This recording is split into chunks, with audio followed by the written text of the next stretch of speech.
Sebuah laboratorium neurologi di University College London, seorang peneliti bernama Peter Brugger memasang elektroda di kepala dua kelompok relawan. Kelompok pertama adalah orang-orang yang tidak percaya pada hal gaib.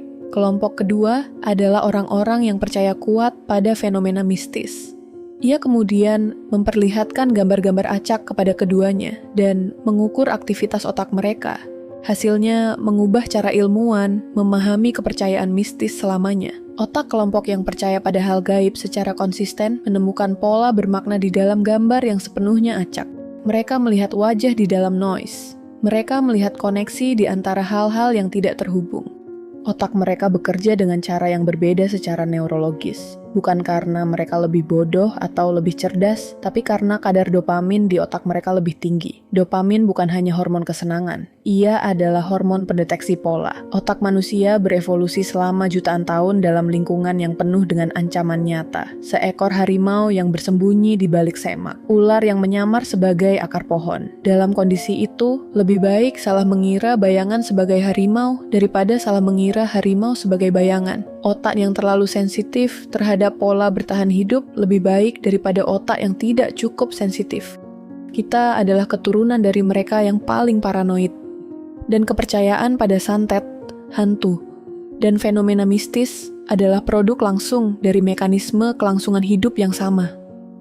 Di Indonesia, kepercayaan pada santet bukan sekadar takhayul pinggiran. Ia adalah sistem kognitif yang tertanam dalam budaya selama ribuan tahun. Antropolog Stanley Tambia mencatat bahwa dalam setiap masyarakat manusia yang pernah dipelajari, tanpa kecuali ditemukan sistem kepercayaan yang menghubungkan penyakit, kemalangan, dan kematian dengan kekuatan yang tidak terlihat. Ini bukan kebetulan. Ini adalah arsitektur otak manusia yang bekerja. Ketika seseorang diberitahu bahwa ia telah disantet, sesuatu yang sangat nyata terjadi di dalam tubuhnya. Sistem saraf otonom mengaktifkan respons stres. Kortisol dan adrenalin dilepaskan. Tekanan darah naik. Sistem imun melemah. Dalam kasus yang terdokumentasi di seluruh dunia, dari Afrika hingga Papua Nugini, hingga pedalaman Jawa, orang-orang yang percaya telah dikutuk menunjukkan gejala fisik yang nyata, dan dalam beberapa kasus ekstrem meninggal dunia tanpa penyebab medis yang bisa diidentifikasi. Fenomena ini memiliki nama ilmiah, nocebo effect. Jika placebo effect adalah kemampuan keyakinan positif untuk menyembuhkan, nocebo effect adalah kemampuan keyakinan negatif untuk membunuh. Keduanya nyata, keduanya terukur, keduanya bekerja melalui mekanisme biologis yang sama. Lalu bagaimana dengan pengalaman melihat hantu? Neuroscience memiliki beberapa penjelasan. Yang pertama adalah sleep paralysis.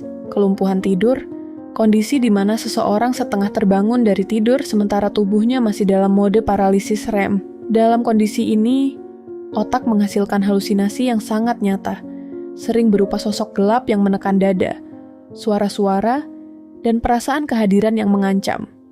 Sleep paralysis terjadi pada sekitar 8% populasi dunia setidaknya sekali dalam hidup mereka. Di masyarakat yang tidak memiliki penjelasan medis untuk pengalaman ini, sosok yang menekan dada itu menjadi kuntilanak, pocong atau jin. Penjelasan kedua melibatkan infrasound, gelombang suara di bawah frekuensi yang bisa didengar manusia, yang bisa diproduksi oleh mesin industri, angin kencang, atau bahkan pipa organ tertentu.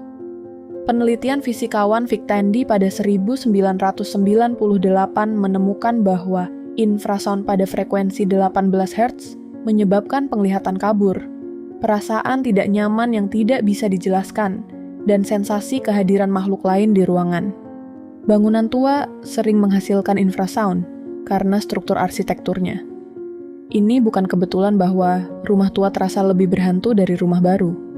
Yang ketiga adalah efek Hirsch, di mana kombinasi kekurangan oksigen ringan, suhu dingin yang tidak biasa, dan medan elektromagnetik yang berfluktuasi dapat menghasilkan pengalaman religius dan mistis yang sangat intens. Neurosaintis Michael Persinger menggunakan medan elektromagnetik untuk menginduksi pengalaman kehadiran Tuhan di laboratorium pada relawan yang tidak mengetahui apa yang dilakukan kepadanya. Pengalaman mistis yang paling dalam bisa direplikasi dengan peralatan elektronik sederhana. Ini bukan berarti pengalaman itu tidak nyata bagi orang yang mengalaminya. Ia sangat nyata. Ia terasa lebih nyata dari kenyataan biasa, tapi sumbernya bukan dari dunia lain. Sumbernya adalah otak manusia yang paling luar biasa, yang selama jutaan tahun berevolusi untuk menemukan makna, ancaman, dan kehadiran di setiap sudut yang gelap. Tapi ada satu pertanyaan yang belum dijawab.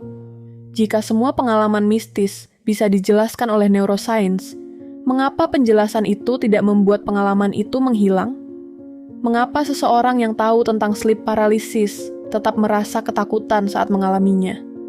Mengapa seseorang yang paham nocebo effect tetap bisa jatuh sakit karena kutukan yang ia percayai? Karena otak manusia tidak beroperasi dalam dua jalur yang terpisah, satu untuk kepercayaan dan satu untuk pengetahuan. Ia beroperasi sebagai satu sistem terintegrasi di mana emosi, memori, dan keyakinan budaya mempengaruhi persepsi secara langsung dan tak terhindarkan. Psikolog kognitif Paul Bloom menyebut manusia sebagai natural dualists, pemisah alami. Sejak bayi, manusia secara intuitif memisahkan dunia menjadi dua kategori, dunia fisik yang bisa disentuh dan diukur, dan dunia mental yang tidak bisa. Kita secara otomatis berasumsi bahwa ada sesuatu di balik setiap tindakan, bahwa ada niat di balik setiap kejadian, bahwa ada agen yang bertanggung jawab atas setiap kemalangan. Psikolog menyebut kecenderungan ini sebagai agent detection, pendeteksian agen. Ketika sesuatu yang buruk terjadi, otak kita tidak bertanya, apa yang menyebabkan ini? Otak kita bertanya, siapa yang melakukan ini? Dan jika tidak ada agen manusia yang jelas, otak kita siap mengisi kekosongan itu dengan agen supernatural.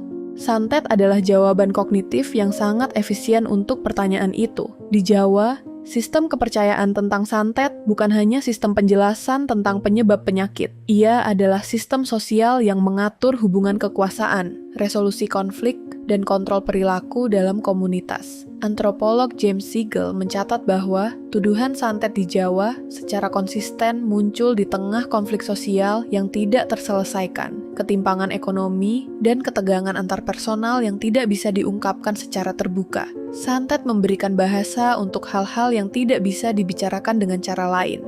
Ini bukan berarti santet hanya metafora sosial. Bagi mereka yang mengalaminya, ia adalah realitas yang sepenuhnya nyata. Dan realitas yang sepenuhnya dipercayai memiliki konsekuensi yang sepenuhnya nyata.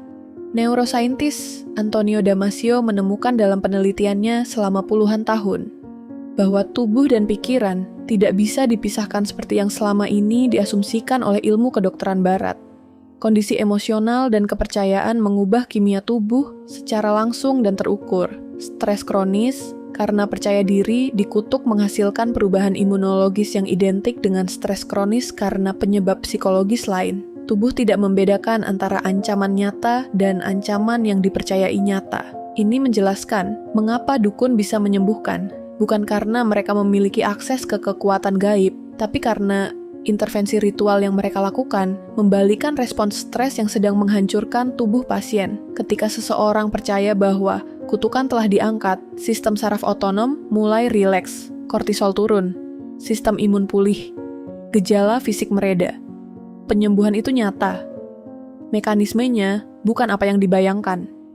Ini juga menjelaskan mengapa beberapa orang mengalami pengalaman mistis yang jauh lebih intens dan konsisten daripada orang lain. Neurosaintis menemukan bahwa lob temporal otak, bagian yang memproses memori, emosi, dan kesadaran diri, pada beberapa individu lebih reaktif terhadap stimulasi elektromagnetik dan kimiawi. Orang-orang ini secara biologis lebih rentan terhadap pengalaman yang akan mereka interpretasikan sebagai kontak dengan dunia gaib. Mereka bukan lebih lemah secara psikologis. Mereka memiliki otak dengan karakteristik yang berbeda. Di Papua Nugini, di Brazil, di Nigeria, di Jawa, di Tibet, dalam setiap tradisi spiritual yang pernah dipelajari oleh antropologi, individu-individu dengan karakteristik neurologis seperti ini cenderung menjadi dukun, syaman, atau pemimpin spiritual komunitas mereka. Evolusi budaya secara konsisten menempatkan orang dengan otak yang paling sensitif terhadap pengalaman batas ke dalam peran yang membutuhkan kemampuan untuk bergerak antara dunia yang terlihat dan yang tidak terlihat. Ini bukan kebetulan. Ini adalah arsitektur sosial yang dibangun di atas arsitektur neurologis. Pertanyaan yang tepat bukanlah apakah santet dan hantu itu nyata. Pertanyaan yang tepat adalah, nyata dalam pengertian apa, untuk siapa, dan dengan konsekuensi apa? Karena pikiran manusia tidak hidup di dalam realitas objektif. Ia hidup di dalam model realitas yang dibangun oleh budaya, pengalaman, dan biologi. Dan di dalam model itu, hal-hal yang tidak terlihat bisa sama nyatanya, bahkan lebih nyata dari hal-hal yang bisa disentuh. Otak yang menemukan harimau di dalam bayangan adalah otak yang sama yang menemukan Tuhan di langit malam. Dan otak yang sama itu pula yang menciptakan sains.